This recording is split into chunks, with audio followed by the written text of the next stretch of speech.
She was once known as the happiest woman in her village. Every morning, she would greet her neighbors with a warm smile, her hands always busy with work, her heart full of love. She had a small home, a kind husband, and 2 beautiful children. They didn't have much, but to her, they had everything. Laughter echoed through their little house every night. Her life was simple, but it was whole. She would often say, "As long as we have each other, we have enough." Then, one winter, everything changed. Her husband left early one morning to go to the nearby town for work. It was just another day until it wasn't. On his way back, a sudden storm rolled in. The wind was fierce, and the roads were slick with ice. Hours passed, then a day, then 2. No one could find him. Days later, they discovered his cart near the edge of a cliff, broken, but he was never found. Just like that, the man she loved was gone.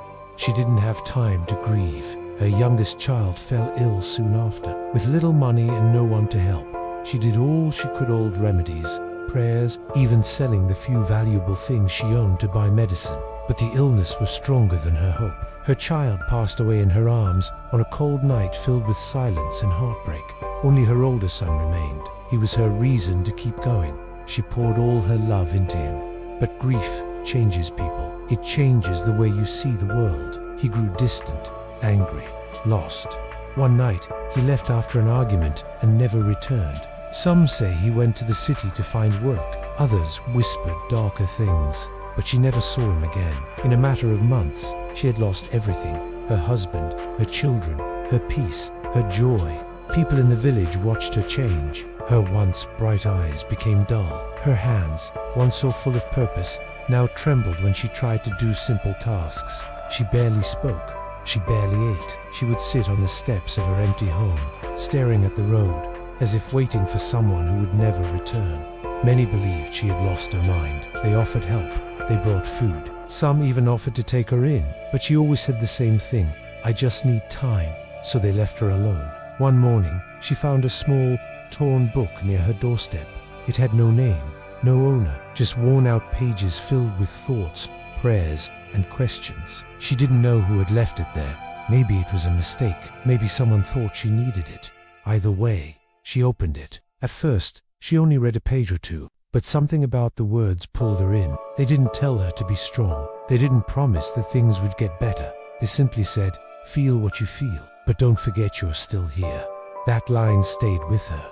She began to write, just a few lines each day.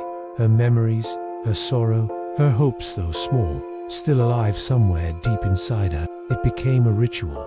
Wake up, write, sit quietly. No one noticed the change at first, but slowly, she began to move again. She planted a small garden outside her home. She started baking bread and sharing it with neighbors. When someone was sick, she visited them. When someone cried, she sat with them without saying a word. She didn't have a family anymore, not in the way she once did.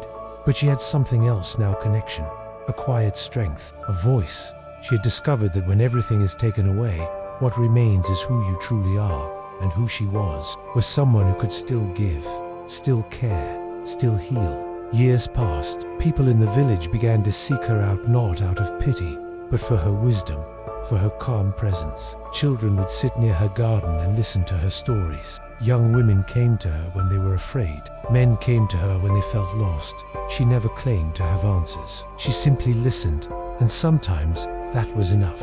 They called her the woman with the unshaken heart, but she always smiled and said, "No, my heart was shaken, broken, even, but it still beats, and that is enough." In the end, she found the one thing that mattered most: not wealth, not comfort, not even happiness, but meaning, a reason to wake up, a way to keep living, even with pain. She had lost everything, but she found herself, and through that, she gave others the courage to do the same.